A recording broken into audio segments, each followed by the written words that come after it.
Is the Prime Minister living up to his nickname, Sir Flip-Flop? He told us it will be a government of service. I invite you all to join this government of service.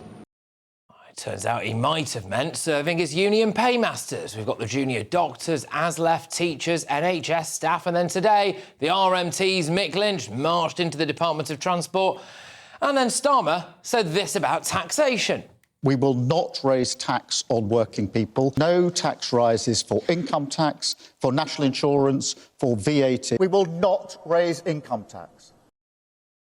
OK, well, who's going to pay for all that stuff then? And he said that he'd be all about growth. Our focus is on growth. That's been the missing ingredient for the last 14 years. It's been slightly the missing ingredient in this campaign as well, because we're not talking enough about how we grow the economy and create wealth. But offering whopping great big pay rises without any conditions for a better service will just cause inflation, not growth. And then he suddenly wants people to be able to work from home more, despite that meaning that fewer people will be on trains into work, nullifying the point, really, of his bumper trains deal. He slammed the Tories for considering cancelling winter fuel payments for pensioners.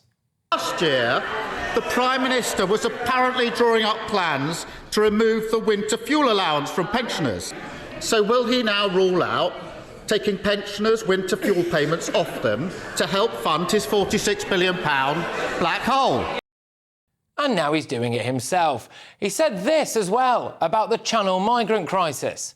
I think that we can smash the vile gangs that are running this trade, that are making a fortune putting people into boats and breaching our border security. I'm not prepared to put up with that, and that's why I think the serious answer is to smash the gangs. And then he scrapped Rwanda with no plan B and hasn't even got started getting to work on his new border command. He put this guy in charge of prisons. We're addicted to sentencing. We're addicted to punishment.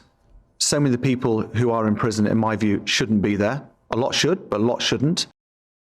Now we've got Operation Early Dawn to find every single way to lock people up for longer, even for online comments. If Sir Keir Starmer told you it was raining, you'd probably want to go outside and check, wouldn't you?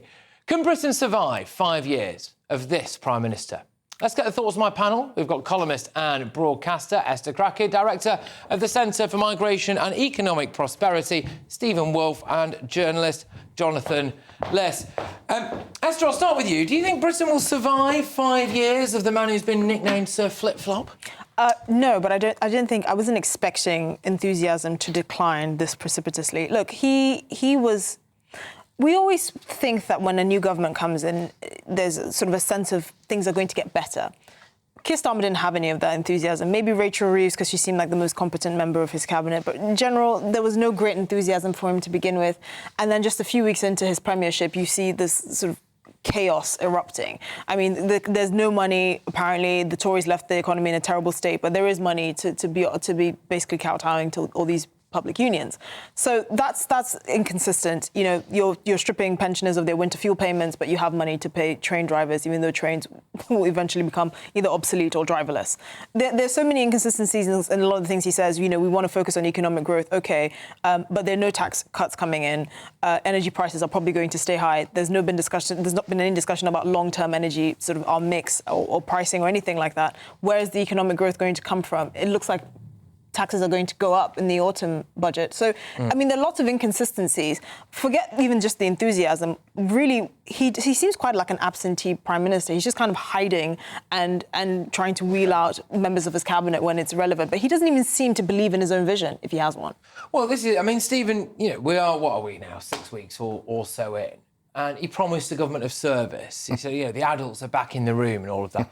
Can you actually trust a single word this guy says? Well, you couldn't trust it before and you can't trust it now. I mean, look, this is the man that tried to avoid actually doing any debates in the way that Kamala Harris is trying to do so in America. They're hiding the fact that they couldn't really do anything that's everything was about a very well-constructed argument about saying nothing.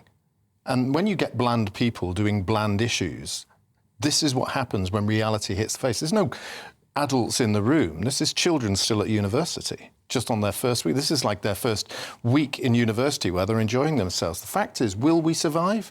A nation survives, but will we thrive? Absolutely not. And I look at one particular figure that's going to really come down on them over a period of time. Our national debt is rising. The Conservatives have a huge amount to do with this, and I'm not allowing Labour to get off the hook on this either when they get involved. But it's 110 billion a year. That's 10.8% of our actual national income. 4.5 billion is just an increase in 1% of VAT.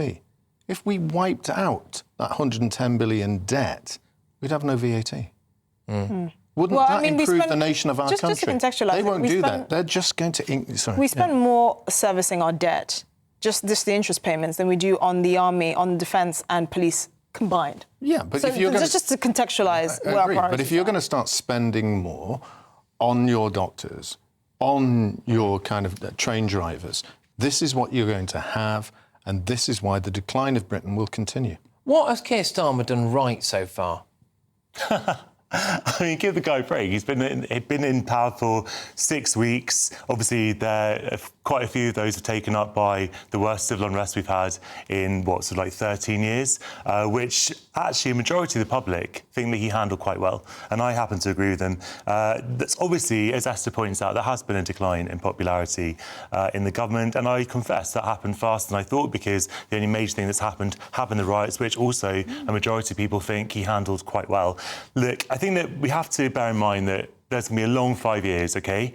And there are going to be a lot of things that Labour does wrong in that time. And when it does those things wrong, Patrick, you know me, I will come on and I will tell you when I think they've done things wrong. I think that there is a risk of over-egging the pudding and saying that everything's falling apart, and it becomes a bit like the boy who cries wolf, because things are not falling apart. Obviously, things have gone terribly in sense of the riots, but that's not at Labour's door. No one sensible will blame Labour for what happened. Will you blame him for taking off money from people like my mother, who's not going to have the winter fuel allowance, who is not earning a fortune, as is the 11 million pensioners in this country who will now suffer because of Which is ironic. Stephen, I actually did criticise the Reeves move on that. And I have to say, Patrick, he's not scrapping the winter fuel payment, it's means testing it. So the poorest pensioners, in theory, will still get it. But obviously, there is an issue about very, very rich pensioners who are claiming benefit they say they don't need. I happen to think the means testing is not a particularly progressive way of doing things anyway, because the means testing itself overbalances or outweighs the saving that you make anyway. So there are all kinds of reasons not to means test things. But obviously, the government has to find money. We all agree with that. The question is how they find it. Yeah, indeed. And when it comes specifically to one of the major issues that's rearing its head at the moment is the early doors negotiation / non-negotiation that they've got. I mean, you've basically got a procession of union barons with an empty bag walking into various different government departments, asking them to fill that bag up with cash and then leave. I mean, it's not a particularly good start there, Well, it's not. And again, this is where I think listening to the public is probably wiser, because not all unions or not all striking unions are made the same. People have a lot more sympathy with junior doctors, for example, and nurses than train drivers and university lecturers. So, for instance, the pay rise that train drivers were most recently offered would put the average about around 70k. Most junior doctors don't see 70k for the first 10 years of their career. And the reason why, when people say we should be listening to the public, it's not because it gives you a bargaining chip and something to leverage on. If you're going to spend the public's money and just kowtow to the interests of train drivers, well, people are thinking we won't always need these train drivers. We can take coaches. People have adjusted, but we will always need our doctors and nurses. These are the kinds of decisions that highlight or signal that this is a government that's serious, that the adults are actually back in charge and not just saying it, but actually doing it. Yeah, so one of the key issues that we've got right now, 6 weeks into Labour, is this issue with the unions and potential inflation and taxpayers' money with that. Another issue, I suspect, is the idea that he's maybe coming across as quite authoritarian when it comes to things like social media and when it comes to response, in some respects, to the riots. Is that also a problem for you? Absolutely. I mean, look, there's two-tier policing has existed since Robert Peel actually put policing in place. I've been doing a lot more research on this since we looked at it, and when we see the way that the judges acted in Peterloo, the way the judges acted in the Chester riot, the way they did it in the, right going back to Cromwell's period, this is absolutely something that we've seen here. It's a class issue. Very much. These are working class people. We're in charge. We're acting like snobs. We're going to put you in prison straight away. But the fact is, nowadays, people are seeing this differently. They're seeing people being put away for standing outside a riot, and a judge turning around saying just watching it is a crime. That isn't acceptable in this country. Throwing bricks and putting them through windows, get to prison straight away. Everyone agrees. but there's a level down there. And the way that he has actually enacted himself, almost though he is a modern-day Cromwell on this, shows me that there is a lack of trust in the British people, in our judicial system, and using it to crack down in a very unequal and unfair way. This won't bear well in the long term. Some quite scathing comments there. It looks as though they've physically pained you, Jonathan. I think that we have to be realistic about what's happened, that Labour has not introduced any new sentencing guidelines in its 6 weeks in power.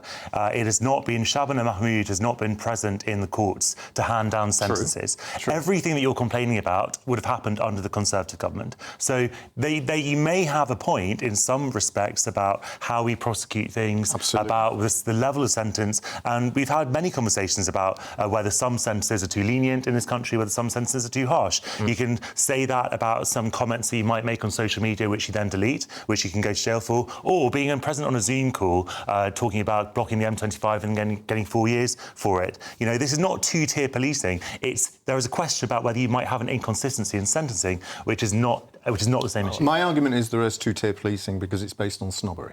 Okay. Well, and the arguments of the language that he used as Prime Minister is not unifying language, is very divisive language. It wasn't really understanding the causes and issues of which the vast majority of them. I would have rather him turned around and pointed down to those who were distinctly involved in the crimes rather than being more broad brush that he was. And I think that's his problem. Could I just take a very quick straw poll before we move on then? So however far into this Labour government we are at the moment, has it gone better or worse than you thought it would have done? Worse, because I'm surprised by how tone-deaf they are.